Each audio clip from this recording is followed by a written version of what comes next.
got done with a long day. Landscaping project, recurring weeding work, really good day financially for the business. Really just had a little thought in my mind, and it was like, why did I do this? Why did I quit my job as an engineer to start a lawn care business, and why does that decision make sense? And the reality is that I had a really comfortable job. I was making $95K, working about 40 to 45 hours a week. I was working in a manufacturing facility, and my job was, there's some stress, like I had to work with some hazardous chemicals. But my job was pretty easy, and my life was pretty easy. Limited travel. I had like a 40-minute commute. It really wasn't bad. And the question I ask myself a lot is, why did I quit that to make 40K basically for the last 2 years as a lawn care and landscaping business owner with no health insurance, or I didn't even get compensation from the government when I had my child. If you're a business owner, if I paid into the healthcare or the paternity leave, I didn't even get paternity leave from the state, even though I had paid into it as an employee in Connecticut. I didn't even get that. And I ask myself a lot, like, why did I do this? Like, what is the purpose of dropping all that? I went to school for 4 years. I not really sacrificed. College was great, but I got a 4-year degree to get an engineering job in my early 20s. And I don't even use it anymore. I literally use nothing that I learned in my materials engineering classes, which had to do with how the atoms of like steel and copper affect the structural properties of things we use every day. Like, I get that it was about problem solving, it was about connections. I still talk to the people I met in college, probably on like a weekly or monthly basis. But you know, like, why did I throw all that away? And I was really thinking about it today. Like, as I was working, as I was sweating my ass off in 90-degree weather, I thought to myself, because building a business is like, you're fully accountable. You are fully accountable for every decision that gets made. If I succeed or fail, it's completely on me. I have no real boss. I have customers which I have to serve, but it's different than having a boss. I have like 80 lawn mowing customers, and you know, if one of those customers like extremely disrespects me or does something like I really don't like I can say no, I could potentially drop the customer, I can repair the relationship. But I don't have a real boss. Like, I'm accountable for the success of this business.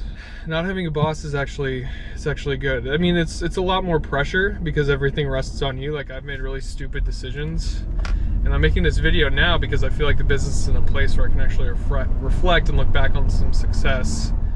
Like, the last 2 months I did over $24,000 in revenue both months, with like a 30 to 40% profit margin after I paid myself, my employee insurance, everything covered. It was a big success in terms of where the business is going. I've got like $13,000 in monthly recurring revenue for the mowing, and we do tons of other projects for mowing customers and new customers in between that. But really, it's like, when you're building a business, you're like going to war almost. Well, okay, it's not like going to war. But when you're building a business, you are really hustling. You are building something that's yours 100%. Like, you have 100% equity in the business. You make all the decisions. You are like operationally driven to succeed. I almost equate it to like you are an ancient general like Alexander the Great, and you're getting your guys and you're going out and conquering. And it's different because you're not like literally conquering anything, but you're scratching together whatever you can, and you want to get that gold, the treasure. And building a business is kind of like that. Like, if you build a good business, there's like treasure. You can accelerate your financial independence. You can accelerate your not only financial, but your time independence by building a business. And that's like the empire at the end of a business is you can make more money than your 9-to-5, even like what a bachelor's degree engineer makes. An engineer with a bachelor's degree at an average company. and you can get all your time back. Like, you have to put so much time in, don't get me wrong. Like, I've worked harder than I've ever worked. I work way harder than I did at my engineering job doing this, but it's more satisfying. The pain that you feel making mistakes is like more motivating. You have to learn to avoid real pain. Like, at my engineering job, I would make mistakes and maybe like I would spend too much money or something, and like, you know, I'd kind of slip through the cracks.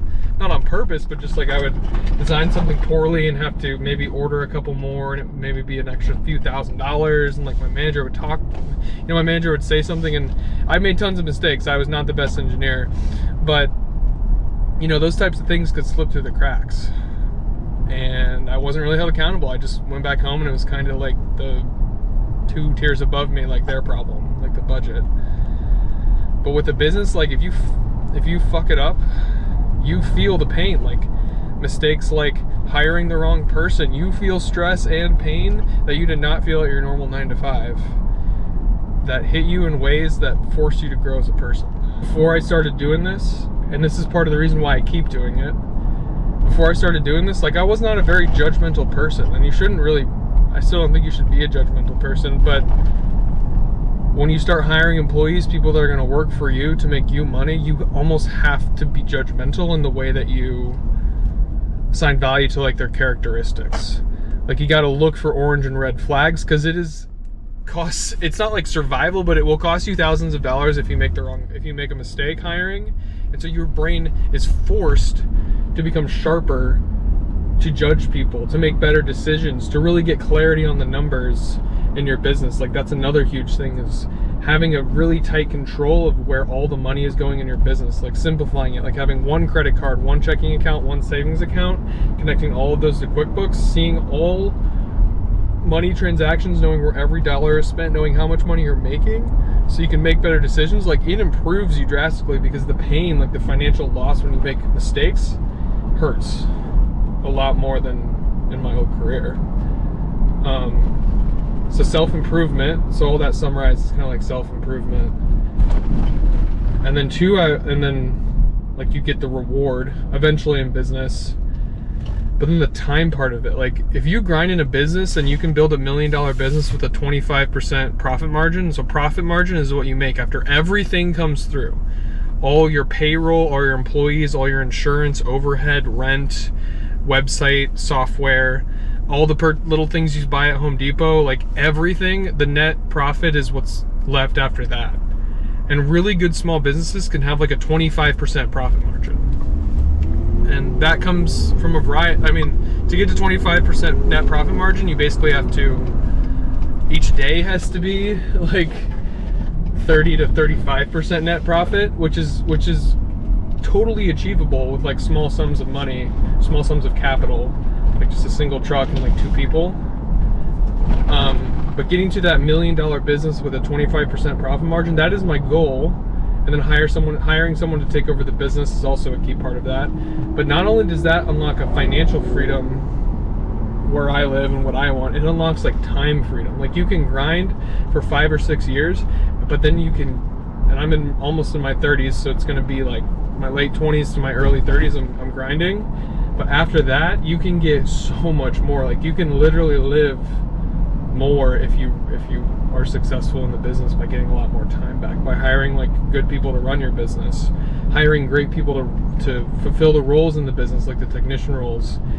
It's totally possible that you can get more of your time back with a great business model. And mowing lawns is simple, but mowing lawns, like each day when we go out, it's like $1,000 a day, between $1,000 and like $1,200 a day for mowing. And the way that the math works in terms of like the overhead, the revenue sharing for the crew, it's about a 30 to 35% profit margin business. And so I'm just working on scaling that up so that eventually when I hit $1 million, like I still have that 25% net profit or net income number. So I'm financially free. So reasons, it's like, because if you're gonna bust your ass in a career, why not just bust your ass building a business? Like, I wasn't busting my ass in my career, but I could have, and people there were. I wasn't.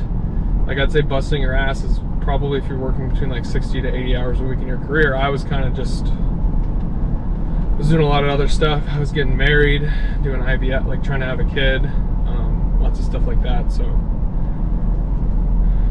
like I wasn't working. I wasn't busting my ass in my career, but like there are tons of people with careers great, but for me it was like, if I'm gonna bust my ass, if I'm gonna work hard and commute and tackle these challenging engineering problems, like why not just build a business that in 5 years I'm gonna